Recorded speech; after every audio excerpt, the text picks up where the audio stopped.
La conversación debía ser privada. Pero la escuché completa. Ya no puede seguir viviendo sola. La voz de mi hijo llegó desde el salón. Me quedé inmóvil en el pasillo. Tiene razón, dijo mi nuera. Cada vez está más despistada. Sentí una punzada en el pecho. Despistada. Aquella palabra me dolió más que residencia. Porque significaba que ya habían empezado a verme como alguien incapaz. Como un problema. Como una responsabilidad. Y no como la mujer que los había criado. Apreté con fuerza la bandeja que llevaba en las manos. Las tazas de café temblaron. No quiero esperar a que ocurra una desgracia, continuó Alejandro. En una residencia estaría atendida. Tendría compañía. Estaría segura. Segura. Aquella palabra volvió a clavarse dentro de mí. Porque por primera vez comprendí algo. Mi hijo ya estaba planeando mi futuro. Y yo ni siquiera había sido invitada a la conversación. Lo que ninguno de los dos imaginaba era que 6 meses después sería él quien me suplicaría que no me marchara. Y todo por culpa de un hombre llamado Ricardo. Me llamo Mercedes Herrera. Tengo 69 años. Soy viuda desde hace 8. Y durante mucho tiempo pensé que mi historia ya estaba escrita. Me equivocaba. Porque la mejor parte todavía no había comenzado. Mi casa estaba en San Miguel de Allende. Una casa sencilla. Con paredes blancas. Macetas de colores. Y un pequeño jardín que cuidaba cada mañana. Allí había vivido con mi esposo durante 37 años. Y allí había criado a Alejandro. Mi único hijo. Cuando mi marido falleció, la casa se volvió silenciosa. Al principio pensé que nunca me acostumbraría. Después aprendí a convivir con ese silencio. Las fotografías seguían en los mismos lugares. Su sillón seguía junto a la ventana. Y algunas noches todavía me sorprendía girando la cabeza para contarle alguna tontería que había visto en televisión. Solo para recordar, segundos después, que ya no estaba. Alejandro intentó ayudarme. Siempre lo hizo. Llamaba casi todos los días. Venía los fines de semana. Me llevaba a comer. Se preocupaba. Quizá demasiado. A sus 43 años seguía teniendo la misma mirada que cuando era niño. La misma necesidad de proteger a quienes amaba. Y aquello era hermoso. Hasta que se convertía en una jaula. Mi nuera Patricia era diferente. Más práctica. Más organizada. Más directa. Nunca tuvimos problemas. Pero tampoco éramos íntimas. Ella veía el mundo como una lista de tareas. Si algo tenía solución, se solucionaba. Si algo representaba un riesgo, se eliminaba. Y yo empezaba a sospechar que me había convertido en una de esas dos cosas. Una tarde decidí comprobarlo. Durante la comida familiar mencioné algo al azar. Estoy pensando en hacer un viaje. Alejandro levantó la cabeza. ¿Un viaje? Sí. ¿Con quién? Sola. Casi se atragantó. Patricia dejó lentamente el tenedor sobre el plato. ¿Sola? Sí. Es una palabra bastante sencilla. Los dos intercambiaron una mirada. Y aquella mirada me dijo todo lo que necesitaba saber. No me veían como una mujer independiente. Me veían como alguien a quien había que vigilar. Aquella noche fue cuando escuché la conversación. La conversación de la residencia. Y algo cambió dentro de mí. No fue rabia. No exactamente. Fue orgullo. El orgullo de una mujer que había trabajado desde los 17 años. Que había criado un hijo. Que había enterrado a sus padres. Que había acompañado a su esposo durante una enfermedad terrible. Y que no estaba dispuesta a que nadie decidiera por ella. Ni siquiera su propio hijo. A la mañana siguiente me levanté antes del amanecer. Preparé café. Abrí las ventanas. Escuché cantar a los pájaros. Y tomé una decisión. Una decisión absurda. Inesperada. Y maravillosa. Iba a empezar a vivir otra vez. No sabía exactamente cómo. Pero iba a hacerlo. 2 días después encontré un anuncio. Centro Cultural de San Miguel. Taller de pintura para principiantes. Nunca había pintado. Ni una sola vez. Pero había algo en aquella idea que me atraía. Quizá porque era completamente inútil. Toda mi vida había hecho cosas útiles. Trabajar. Cocinar. Limpiar. Cuidar. Resolver problemas. Tal vez había llegado el momento de hacer algo simplemente porque me apetecía. La primera clase fue un desastre. Entré sintiéndome fuera de lugar. Había personas de todas las edades. Algunos jóvenes. Otros mayores. Todos parecían mucho más seguros que yo. Me senté al fondo. Intentando pasar desapercibida. Y entonces ocurrió algo inesperado. Al intentar colocar el caballete, tiré accidentalmente una caja entera de pinceles. Decenas de pinceles rodaron por el suelo. Sentí como se me calentaban las mejillas. Perfecto. 5 minutos dentro y ya estaba haciendo el ridículo. Me agaché rápidamente para recogerlos. Y otra mano apareció junto a la mía. Parece que esos pinceles intentan escapar. Levanté la vista. Un hombre de cabello completamente blanco me sonreía. Tenía unos 70 años. Quizá más. Ojos claros. Mirada tranquila. Y una sonrisa tan serena que resultaba imposible no devolverla. Creo que tienen mejor plan para el día que yo. Él soltó una pequeña carcajada. Entonces ya tenemos algo en común. Me ayudó a recoger los pinceles.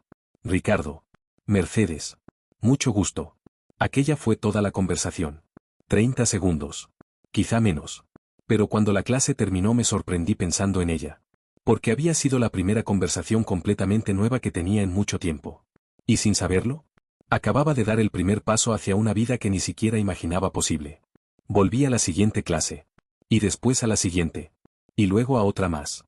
Al principio me decía que iba por la pintura. Pero no era del todo verdad. Iba porque durante 2 horas nadie me trataba como una mujer frágil. Nadie me preguntaba si había tomado mis pastillas. Nadie me recordaba que tuviera cuidado con las escaleras.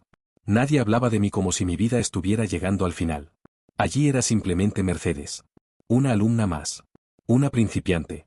Una mujer con un pincel en la mano y demasiadas ganas de no hacerlo tan mal. Ricardo siempre ocupaba la mesa junto a la ventana. Pintaba paisajes. Calles empedradas. Puertas antiguas. Macetas con flores. Y aunque él insistía en que solo pintaba para entretenerse, sus cuadros tenían algo especial. Una calma. Una profundidad. Una manera de mirar el mundo que me gustaba. Una mañana, el profesor nos pidió pintar algo que representara nuestra casa. Yo me quedé frente al lienzo sin saber qué hacer. Casa. Qué palabra tan difícil. Podía pintar las paredes blancas. El jardín. Las macetas. La cocina. Pero nada de eso era realmente mi casa. Mi casa había sido la voz de mi esposo. Las risas de Alejandro cuando era niño. El olor a pan recién hecho los domingos. La radio encendida por las mañanas. Y todo eso no sabía cómo pintarlo. Ricardo notó que llevaba demasiado tiempo sin mover el pincel. ¿Bloqueada? Completamente. ¿Qué tienes que pintar? Mi casa. Oh. ¿Eso significa algo? Significa que el profesor no tiene piedad. Sonreí. No sé qué pintar. Ricardo miró mi lienzo vacío. Pinta lo que queda cuando cierras los ojos. Aquella frase me desarmó. Porque cerré los ojos. Y lo vi. No vi la casa. Vi el sillón de mi esposo junto a la ventana. Vacío. Cuando los abrí, Ricardo no dijo nada. Solo me alcanzó un pincel más fino. Y por primera vez desde que Manuel había muerto, pinté su ausencia sin llorar. Al terminar la clase, Ricardo se quedó mirando mi cuadro. Era torpe. Mal proporcionado. Demasiado gris. Pero había algo verdadero en él. Es bonito, dijo. No mientas. No estoy mintiendo. Parece triste. A veces lo bonito también es triste. No supe qué responder. Él tampoco insistió. Y eso me gustó. Ricardo tenía una forma muy particular de acompañar. No invadía. No preguntaba demasiado. No intentaba arreglarte la vida. Solo estaba. Y a mi edad uno aprende que eso es mucho más raro de lo que parece. Después de clase, varios alumnos fuimos a tomar café. Yo no quería ir. O eso dije. Pero Ricardo levantó las cejas y dijo. Una mujer que pinta una silla vacía merece un café caliente. Así que fui. La cafetería estaba en una esquina del centro. Pequeña. Con mesas de madera. Plantas colgantes. Y un ventanal desde el que se veía pasar a los turistas. Nos sentamos con otras 3 compañeras del taller. Amalia, una mujer de 75 años que hablaba sin respirar. Rosa, una secretaria de 68 que había decidido aprender pintura después de divorciarse. Y Clara, una muchacha de 26 años que decía que pintar le ayudaba a no volverse loca con su trabajo. Yo escuchaba más de lo que hablaba. Pero me sentía cómoda. Sorprendentemente cómoda. Aquella tarde llegué tarde a casa. Tarde para mis estándares. Eran casi las 7. Alejandro había llamado 2 veces. Patricia una. Y tenía 3 mensajes. Mamá, ¿todo bien? Mamá, contesta. Mamá, nos estás preocupando. Suspiré. Los llamé antes de que aparecieran en mi puerta con una ambulancia. Estoy bien. ¿Dónde estabas? Preguntó Alejandro. Tomando café. ¿Con quién? Con compañeros del taller. ¿Qué compañeros? Gente con nombre y apellidos, como suele ocurrir. Mamá, no bromees. No estoy bromeando. Estoy viviendo. Aquella frase salió sola. Y al otro lado hubo silencio. Un silencio incómodo. Como si mi hijo no supiera qué hacer con una madre que respondía así. Los cambios pequeños empezaron a acumularse. Compré un cuaderno nuevo. Luego unos pinceles. Después una blusa amarilla que jamás habría elegido antes. Empecé a caminar por calles distintas. A entrar en librerías. A quedarme mirando escaparates sin prisa. A decir que no cuando no quería cuidar a los niños. Eso fue lo que más sorprendió a todos. Un jueves, Patricia me llamó. Mercedes, ¿podrías quedarte con los niños mañana por la tarde? Antes habría dicho que sí sin preguntar nada. Pero mañana tenía clase. Y después Ricardo había propuesto visitar una exposición. No puedo, hija. ¿No puedes? Tengo planes. ¿Qué planes? Planes míos. Claro. No pasa nada. Pero sí pasaba. Lo noté en su tono. Y, por primera vez, no corrí a solucionarlo. La exposición fue sencilla. Pequeña. De artistas locales. Ricardo me explicó cómo mirar los colores, cómo seguir las líneas, cómo no intentar entenderlo todo. A veces uno no tiene que entender una pintura, dijo. Solo tiene que permitir que le pase algo. Eso suena muy profundo. Lo practiqué en el coche. Me reí tanto que una señora nos pidió silencio con la mirada. Y Ricardo, en lugar de avergonzarse, me guiñó un ojo. Hacía años que nadie me hacía sentir traviesa. No joven. No exactamente. Pero sí viva. Esa noche, mientras me desmaquillaba frente al espejo, me miré de verdad. Vi las arrugas. Las manchas. El cabello gris. Pero también vi algo que había olvidado. Mis ojos brillaban. Y aquel brillo me dio miedo. Porque cuando una se acostumbra a no esperar nada, volver a ilusionarse puede parecer peligroso. La preocupación de Alejandro aumentó. Un sábado llegó con Patricia y los niños. Yo estaba terminando un boceto. ¿Desde cuándo tienes tantas cosas de pintura? Preguntó él, mirando la mesa. Desde que pinto. No sabía que esto iba tan en serio. Ni yo. Patricia observó un cuadro apoyado contra la pared. Es bonito. Me sorprendió. Gracias. Ella sonrió con cierta timidez. Lo digo de verdad. Durante un segundo sentí que quizá Patricia también estaba intentando entenderme. Pero Alejandro volvió a hablar. Mamá, necesitamos hablar de lo de la residencia. La palabra cayó sobre la sala. Los niños dejaron de jugar. Patricia bajó la mirada. Y yo sentí que algo se endurecía dentro de mí. No hay nada que hablar. Sí lo hay. No. Solo queremos que lo consideres. Ya lo hice. ¿Y? No. Alejandro respiró hondo. No está siendo razonable. Entonces dejé el pincel sobre la mesa. Muy despacio. He vivido sola 8 años, Alejandro. Pago mis cuentas. Cocino. Conduzco. Salgo. Leo. Pinto. Tengo amigos. ¿Qué parte de mi vida te parece una emergencia? Mi hijo no respondió. Me caí una vez. Una. Y desde entonces me miras como si estuviera hecha de cristal. Me preocupas. Lo sé. Y te agradezco que me quieras. Pero quererme no te da derecho a decidir por mí. Patricia levantó la mirada. Y por primera vez no pareció estar completamente del lado de mi hijo. Alejandro se pasó una mano por el rostro. No quiero perderte. Aquello me desarmó. Porque detrás de toda su insistencia estaba eso. Miedo. El mismo miedo que yo había sentido cuando murió su padre. Me acerqué y puse una mano sobre su brazo. No me estás perdiendo. Siento que sí. Porque estoy cambiando. Sí. Entonces tendrás que conocerme otra vez. Mis palabras lo dejaron en silencio. Y también a mí. Porque hasta ese momento no había entendido que eso era exactamente lo que estaba ocurriendo. No estaba volviendo a ser la de antes. Estaba convirtiéndome en alguien nuevo. Aquella noche recibí un mensaje de Ricardo. ¿Cómo salió la conversación familiar? Sonreí al verlo. Le respondí. Sobreviví. Él contestó. Entonces mañana café para celebrar. Miré la pantalla más tiempo del necesario. Y sentí una ternura que no esperaba. No era amor. Todavía no. Era algo más suave. Más delicado. Una puerta entreabierta. Y yo, después de muchos años sentada frente a puertas cerradas, estaba empezando a tener ganas de cruzarla. A la mañana siguiente me desperté antes de que sonara el despertador. Algo que no ocurría desde hacía mucho tiempo. Durante años había abierto los ojos pensando en obligaciones. En recados. En responsabilidades. En cosas que debía hacer. Aquella mañana, sin embargo, me desperté pensando en un café. Y en un hombre llamado Ricardo. Aquello me hizo sonreír. Y también me asustó un poco. Porque cuando una ha estado sola durante años, aprende a organizar su vida para no necesitar a nadie. Es una forma de protegerse. De evitar nuevas pérdidas. De no volver a pasar por ciertos dolores. Después de la muerte de Manuel me había prometido algo. Nunca volvería a enamorarme. Nunca volvería a depender emocionalmente de otra persona. Nunca volvería a poner mi corazón en manos ajenas. Y durante 8 años había cumplido perfectamente aquella promesa. Hasta que apareció Ricardo. No porque fuera especialmente atractivo. Aunque lo era. No porque fuera rico. No porque fuera divertido. Aunque también lo era. Sino porque me hacía sentir acompañada.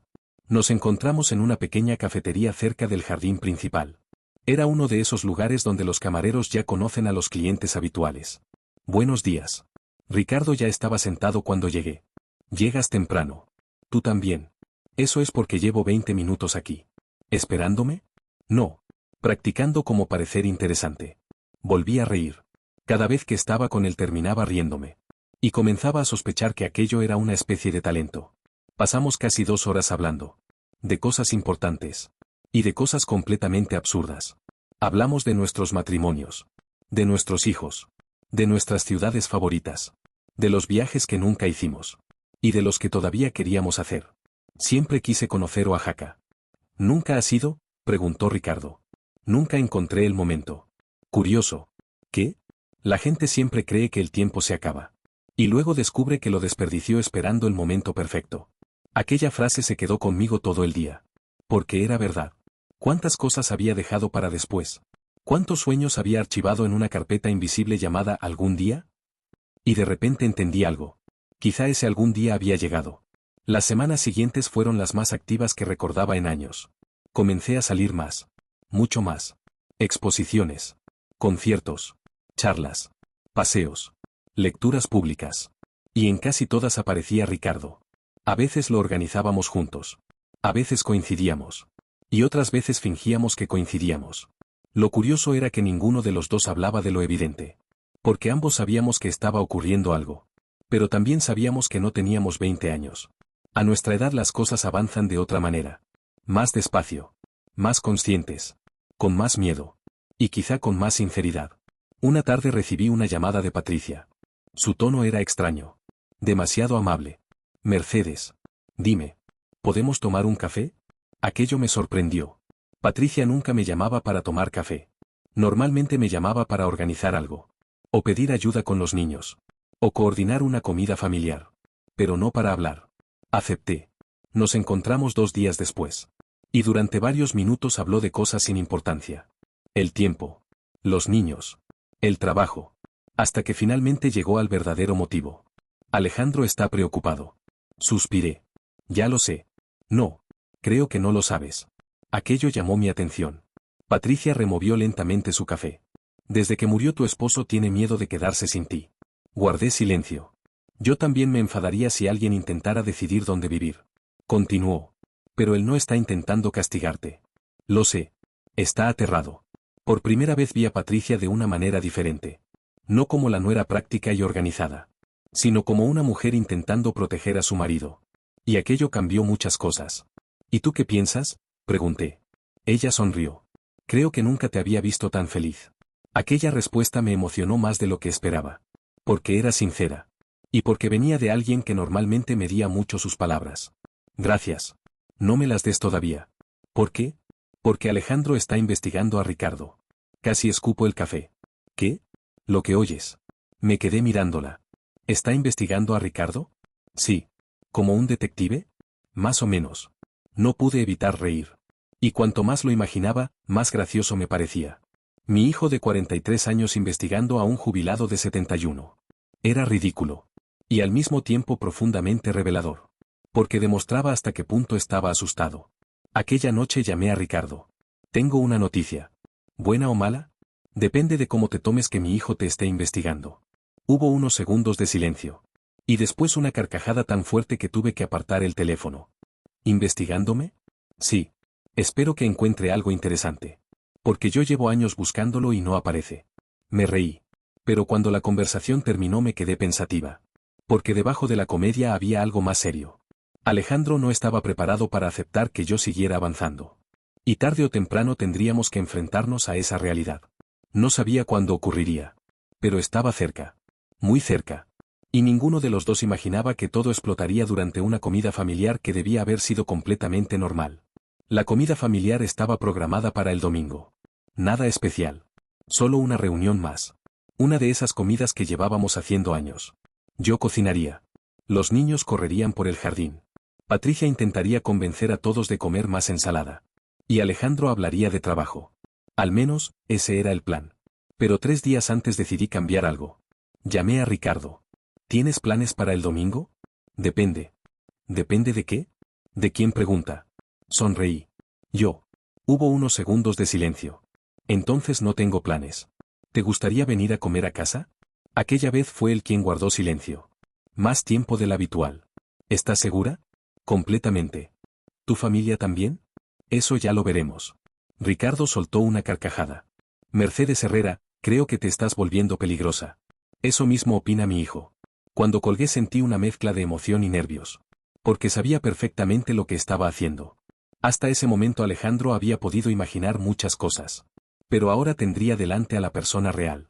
Y las personas reales suelen ser mucho más difíciles de convertir en enemigos. O eso esperaba. El domingo amaneció soleado. Desde primera hora estuve cocinando. Preparé pollo al horno. Arroz. Ensalada. Y el pastel de limón favorito de mis nietos. A las 12:30 llegó Ricardo. Traía una caja pequeña bajo el brazo. ¿Qué es eso? Un soborno. ¿Perdón? Galletas. Para ganarme a los niños. No pude evitar reír. Eso es hacer trampa. La experiencia enseña. Todavía estaba sonriendo cuando escuché el coche de Alejandro entrando en la cochera. El momento había llegado. Los niños fueron los primeros en entrar. Después Patricia. Y finalmente Alejandro. Todo transcurrió con normalidad.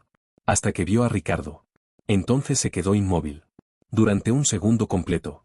Hola. Ricardo extendió la mano. Ricardo. Alejandro. El apretón fue cordial. Pero tenso. Muy tenso. Patricia me lanzó una mirada. Una de esas miradas que dicen. Esto va a ser interesante. Durante la comida todos intentaron comportarse. Especialmente yo. Pero era imposible no notar la situación. Alejandro observaba a Ricardo. Ricardo observaba a Alejandro. Y yo observaba a los dos. Como una árbitra cansada antes de que empiece un combate. Lo curioso fue que Ricardo resultó ser exactamente como siempre. Amable. Educado. Tranquilo. No intentó impresionar a nadie. No habló de dinero. No habló de política. No presumió. Simplemente conversó. Y poco a poco los niños comenzaron a adorarlo. Lo cual no ayudó en absoluto a Alejandro. Porque cuanto más gustaba Ricardo a los demás, más incómodo parecía sentirse él. Después de comer los niños insistieron en jugar en el jardín. Y Ricardo acabó enseñándoles a construir pequeñas cometas con papel. Yo observaba desde la terraza. Sonriendo. Hasta que Alejandro apareció a mi lado. ¿Podemos hablar? Ahí estaba. Sabía que llegaría. Solo no esperaba que fuera tan rápido. Nos alejamos unos metros. Lo suficiente para que nadie escuchara. ¿Qué pasa? Mi hijo cruzó los brazos. ¿Cuánto tiempo llevas viendo a ese hombre? ¿Viendo? Ya sabes a qué me refiero. Unos meses. Pareció molesto. ¿Y no pensabas decírmelo? ¿Tenía obligación de hacerlo? Aquella pregunta lo dejó sin respuesta durante unos segundos. No es eso. Entonces, ¿qué es? Respiró profundamente. No lo conozco. Ahora sí. ¿Mamá? Alejandro. Nos quedamos mirando. Los dos igual de tercos. Como siempre. Finalmente fue él quien habló primero. Solo quiero asegurarme de que no se aproveche de ti. Y ahí estaba otra vez. La misma preocupación. El mismo miedo. La misma idea. Tomé aire lentamente. ¿Sabes qué es lo más curioso? ¿Qué? Que llevas meses preocupado porque alguien se aproveche de mí. Pero nunca te has preguntado si yo soy feliz. Mi hijo bajó la mirada. Y por primera vez pareció realmente afectado. Claro que me importa. Entonces pregúntamelo. Hubo un silencio. Uno largo. Incómodo. Y finalmente dijo. ¿Eres feliz? Las lágrimas estuvieron a punto de aparecer. Porque era la primera vez. La primera. Desde que empezó todo. Sí. Mi voz salió suave. Pero firme. Mucho. Alejandro se quedó quieto. Y por un instante vi al niño que había sido. No al hombre. No al padre. No al ingeniero. Al niño. El que corría hacia mí cuando tenía miedo. El que me buscaba en las funciones del colegio. El que lloró desconsoladamente cuando murió su padre. Y comprendí algo. No estaba luchando contra mí. Estaba luchando contra el tiempo. Contra la idea de que su madre ya no lo necesitara de la misma manera. Y eso era mucho más doloroso. Aquella tarde terminó sin discusiones. Pero no sin consecuencias. 2 días después, Alejandro apareció en mi casa. Solo. Sin Patricia. Sin los niños. Y con una expresión tan seria que supe inmediatamente que algo importante iba a ocurrir. Necesitamos hablar. Esta vez no sonaba preocupado. Sonaba decidido. Y cuando me enseñó el documento que llevaba en la mano, comprendí que el verdadero conflicto acababa de empezar. Lo invité a pasar. Preparé café. Y esperé. Mi hijo permaneció de pie varios segundos. Como si estuviera ensayando mentalmente lo que iba a decir. Finalmente colocó una carpeta sobre la mesa. ¿Qué es esto? Información sobre Ricardo. Lo miré. Luego miré la carpeta. Y volví a mirarlo. Dime que no has contratado a un detective privado. No hacía falta. Suspiré. Alejandro, escúchame primero. Su tono era tan serio que decidí hacerlo. Se sentó frente a mí. Abrió la carpeta. Y comenzó a sacar documentos. Trabajó como arquitecto durante 40 años. Lo sé. Fue socio de una empresa constructora. También lo sé. Tiene propiedades. No me interesa. Y tiene una situación económica muy buena. Aquello me desconcertó. ¿Y cuál es exactamente el problema? Mi hijo parpadeó. Parecía no haber previsto aquella respuesta. ¿Pues? ¿Pues qué? No sé. No pude evitar sonreír. Alejandro, ¿estás intentando advertirme de que Ricardo tiene trabajo, ahorros y una jubilación estable? Por primera vez pareció sentirse ridículo. Suena peor cuando lo dices así. Porque es ridículo. Mi hijo se pasó una mano por la cara. Y de repente pareció agotado. Muy agotado. No sé qué me pasa, mamá. Aquella confesión me tomó por sorpresa. Porque ya no sonaba enfadado. Sonaba triste. Claro que lo sabes. No. Sí. Guardó silencio. Y yo también. Hasta que finalmente lo dijo. Tengo miedo. La frase quedó suspendida entre nosotros. Y de repente todo resultó mucho más sencillo. Porque ya no estábamos discutiendo sobre residencias. Ni sobre Ricardo. Ni sobre decisiones. Estábamos hablando de miedo. Del miedo más antiguo del mundo. El miedo a perder a alguien que amas. Cuando murió papá, su voz se quebró. Sentí que el suelo desaparecía. Nunca hablaba de aquello. Por eso lo escuché sin interrumpir. Y después te quedaste sola. Asentí. Todos los días me preguntaba cómo estabas. Miró la mesa. Y creo que me acostumbré a pensar que tenía que cuidarte. Sentí una punzada en el pecho. Porque por fin estaba siendo completamente sincero. No tienes que cuidarme, Alejandro. Lo sé. No. No lo sabes. Le tomé la mano. Escúchame bien. Siempre seré tu madre. Pero ya no soy una mujer de 30 años. Y tampoco soy una niña. Sonrió débilmente. Eso último es evidente. Gracias por la sinceridad. Por primera vez en días se rió. Y aquella pequeña risa me dio esperanza. No necesito que organices mi vida. Continué. Lo que necesito es que formes parte de ella. Sus ojos comenzaron a humedecerse. Pensé que te estaba perdiendo. Negué suavemente con la cabeza. Me estabas viendo crecer. La frase pareció sorprenderlo. Porque solemos asociar crecer con juventud. Pero crecer también ocurre después. A cualquier edad. Y eso era exactamente lo que estaba sucediendo. Aquella conversación duró casi 2 horas. Hablamos de todo. De Manuel. Mi esposo. De los años difíciles. De las cosas que nunca habíamos dicho. Y cuando terminó sentí que algo importante había cambiado. Por primera vez desde el inicio de aquella historia, mi hijo empezaba a comprender. Pero la verdadera sorpresa llegó una semana después. Porque Ricardo me llamó una tarde. Y su voz sonaba extraña. Demasiado seria. ¿Puedes venir al centro cultural? Claro. ¿Ha pasado algo? Hubo una pausa. Sí. Pero nada malo. Aquello solo consiguió preocuparme más. Conduje hasta allí. Y cuando llegué encontré algo inesperado. Todo el centro cultural estaba lleno. Niños. Padres. Profesores. Vecinos. Más de 100 personas. ¿Qué ocurre? Pregunté. Ricardo sonrió. Y señaló una pared enorme. En ella colgaban decenas de cuadros. Entre ellos, varios míos. Me quedé inmóvil. ¿Qué es esto? Una exposición. ¿Una exposición? Tu exposición. Sentí que me faltaba el aire. Ricardo, llevas meses diciendo que tus cuadros son horribles. Pensé que ya era hora de demostrarte que estabas equivocada. Las lágrimas aparecieron sin permiso. Porque nunca en mi vida había imaginado algo así. Nunca. A los 69 años. Después de pensar que mis mejores días habían quedado atrás. Después de creer que mi vida se estaba haciendo pequeña. Allí estaban mis cuadros. Colgados en una pared. Y personas observándolos. Comentándolos. Sonriendo. De repente escuché una voz conocida detrás de mí. Mamá. Me giré. Era Alejandro. junto a Patricia. Y los niños. Los 4 observaban los cuadros. Y mi hijo tenía una expresión que jamás olvidaré. Orgullo. Orgullo puro. No sabía que pintabas así. Me reí entre lágrimas. Yo tampoco. Los niños corrieron hacia mí. Patricia me abrazó. Y después ocurrió algo que no esperaba. Alejandro se acercó a Ricardo. Los observé desde lejos. Los 2 hombres hablaron unos minutos. Con calma. Sin tensión. Sin desconfianza. Y finalmente se dieron la mano. Cuando Alejandro volvió a mi lado sonreía. Tenías razón. ¿Sobre qué? Sobre él. Miré a Ricardo. Él fingió no estar escuchando. Pero estaba escuchando. Claramente. Es un buen hombre. Aquellas 4 palabras valían más que cualquier disculpa. Mucho más. Porque significaban que finalmente había dejado de verlo como una amenaza. Y había empezado a verlo como yo lo veía. Como alguien que había llegado para sumar. No para reemplazar. Aquella noche, cuando todos se marcharon, Ricardo y yo nos quedamos solos frente al edificio. La exposición había terminado. Las luces comenzaban a apagarse. Y el aire olía a lluvia. Ha sido un buen día, dije.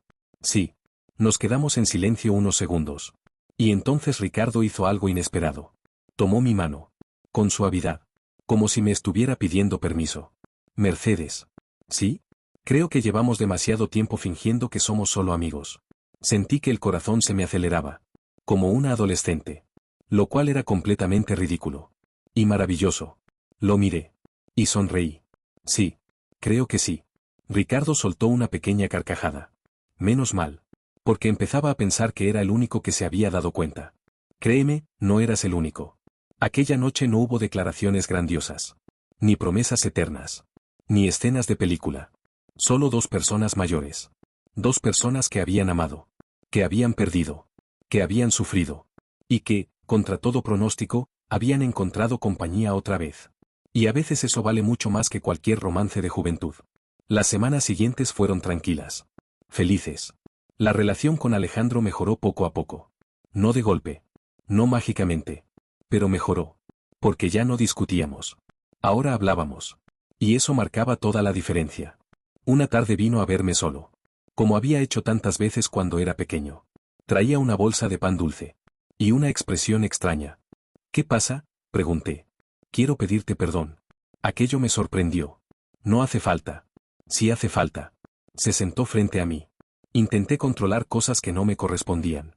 Guardé silencio. Creí que te estaba ayudando. Lo sé. Pero no te estaba escuchando. Aquella frase me emocionó.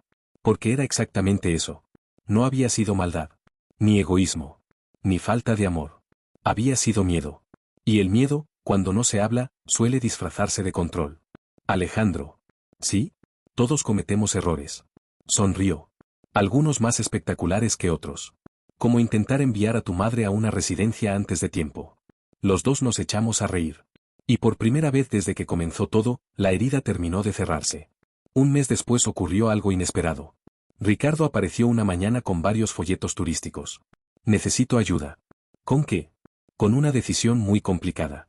¿Cuál? Extendió los folletos sobre la mesa. Oaxaca. Mérida. Guanajuato. Puebla. ¿Qué es todo esto? Los lugares que dijiste que siempre quisiste visitar. Lo miré. Y él se encogió de hombros. No veo por qué deberíamos seguir esperando. Aquella frase me golpeó directamente en el corazón. Porque llevaba años esperando. Esperando el momento adecuado. Esperando tener tiempo. Esperando sentirme preparada. Esperando. Siempre esperando. Y de repente comprendí algo. La vida no avisa. No manda invitaciones. No garantiza nada. Simplemente pasa. Y si uno quiere vivirla, tiene que decidir hacerlo. ¿Cuál elegimos?, pregunté. Ricardo sonrió. Los 4. Eso es una locura. Exactamente. Por eso me gusta. 3 meses después estábamos en Oaxaca. Sentados en una terraza. Viendo el atardecer. Comiendo algo demasiado picante para mi gusto. Y riéndonos como 2 adolescentes.